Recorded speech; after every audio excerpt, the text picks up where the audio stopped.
Boxing is a sport of honor, where the values of its practitioners reflect their greatness.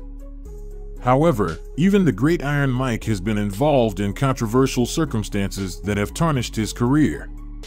Stay with us to learn the story of the day Tyson tried to break his opponent's arm in the ring, departing from any sign of fair play. How did this encounter end for Mike? We'll tell you here. Tyson's coach for this bout was Tommy Brooks, who also trained Evander Holyfield, Carlos Murray, and other prominent boxers during his tenure in the sport. Francois Botha would act as Mike's first opponent after his controversial second fight against Evander Holyfield, which took place in June of 1997.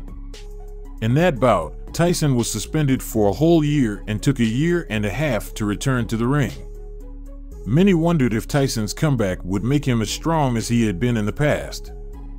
With most predictions slightly favoring Botha, Mike knew he had something to prove. The fight took place on January 16, 1999, at the MGM Grand in Las Vegas. Richard Steele served as the referee, and Dalby Shirley, Bill Graham, and Dave Moretti were the judges. Originally, the match was scheduled for 10 rounds, but destiny would soon take an interesting turn, cutting the time in the ring in half. Francois Botha, known as the White Buffalo, entered the ring as the second heavyweight contender.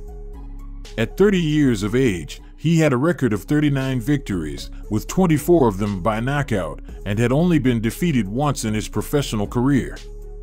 Mike Tyson not only exceeded Botha in age, at 32, but also in his record, boasting 45 wins, with 39 of them won by knockout, and having been defeated in 3 controversial instances before. He was announced as the youngest man ever to win the heavyweight title, and the audience went wild. From that moment on, anything could happen. The bell rang to start the match, and Mike Tyson held back the beast he was in the ring, taking a few seconds to assess Botha's guard before launching his characteristic powerful punches. Quietly waiting for his opening. There's 1, 2, big misses, and power. Another miss with a wild. Botha did not let Tyson dominate the fight alone, occasionally throwing hooks aimed at Mike's head, with the intention of at least causing some damage. Does Botha have the ability to combat this? Botha certainly doesn't look afraid. As the round ended, Botha and Tyson clinched after exchanges from both sides. This was a common move, but it was about to reach a new level. At the end of the first round, controversy landed in the ring when Tyson held Botha's left arm in a way that simulated a submission hold.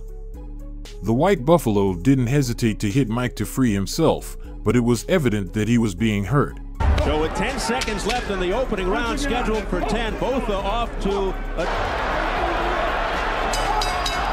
The referee had to intervene, along with both fighters' teams, before that seemingly innocent action led to a disqualification for Tyson or an unnecessary injury for Botha.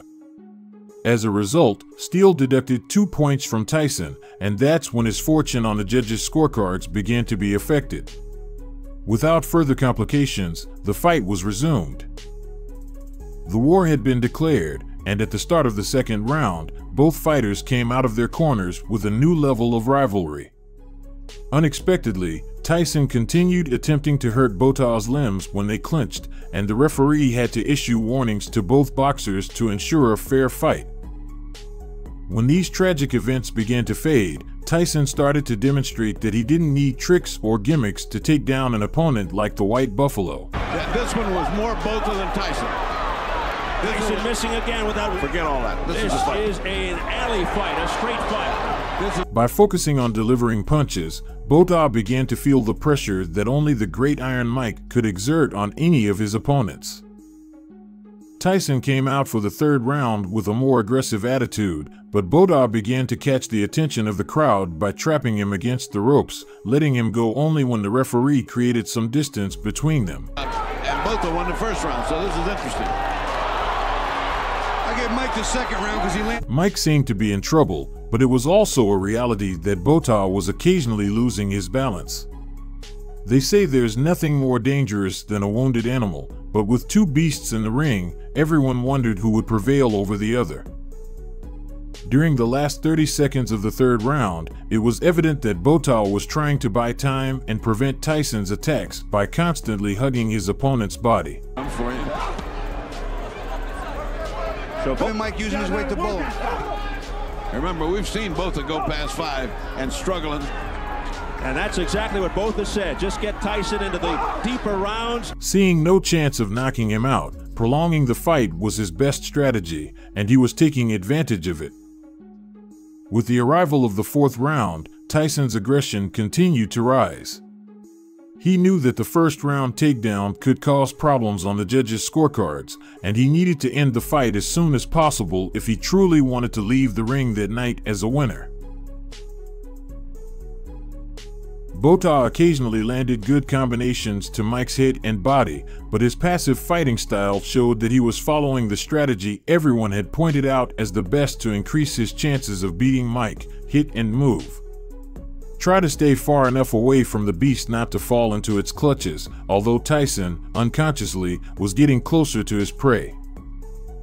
With the opening of the fifth round, the unexpected would also arrive in a fight that, up to that point, seemed to be slipping away from Tyson. The punches that Botha had landed up to that point were solid on the judges' scorecards, and Mike's opportunities to change the course of the fight were running out. That's when Tyson's classic fighting style came to life after the opening bell. As soon as possible, he began to land powerful combinations of punches on the head and upper body of Botha, who believed he had already tamed the beast. Shots that we've seen him hit people. Not once. Now you go. Tries to open it up, does Tyson. With such a marked change in strategy by Mike, Botha also had to respond differently if he didn't want to give the fight to a resurging Mike Tyson. With less than 45 seconds left in the fifth round, Tyson began testing his left hook on Botha's face, ultimately delivering a powerful blow that made Francois lower his head and collapse onto Mike's body. Perfect chin, we've seen that. He's in the 11th round. But Tyson just showing no speed. Can't get off punches. With 30 seconds to the round's end, Botha attempted to recover from the blow, throwing sloppy punches lacking any power, but the white buffalo was starting to feel the weight of his own body. "He looks like he's in slow motion," was the comment heard about Botha at that moment. And with 15 seconds remaining in the round, Tyson landed a huge right hand that sent Francois sprawling on the canvas, lying on his back. He tried to get up with the help of his fists, but his arms no longer had the strength to lift his heavy body, and he ended up hitting the right side of his face against the canvas. Steele continued the safety count, and after completing it, Botha managed to get up, but he fell backward, caught by the ropes, and it became evident that the fight had come to an end.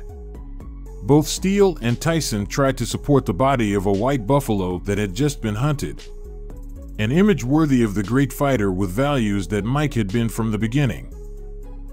If we make a fair analysis, it's possible to point out that Botha was ahead on all scorecards throughout the fight.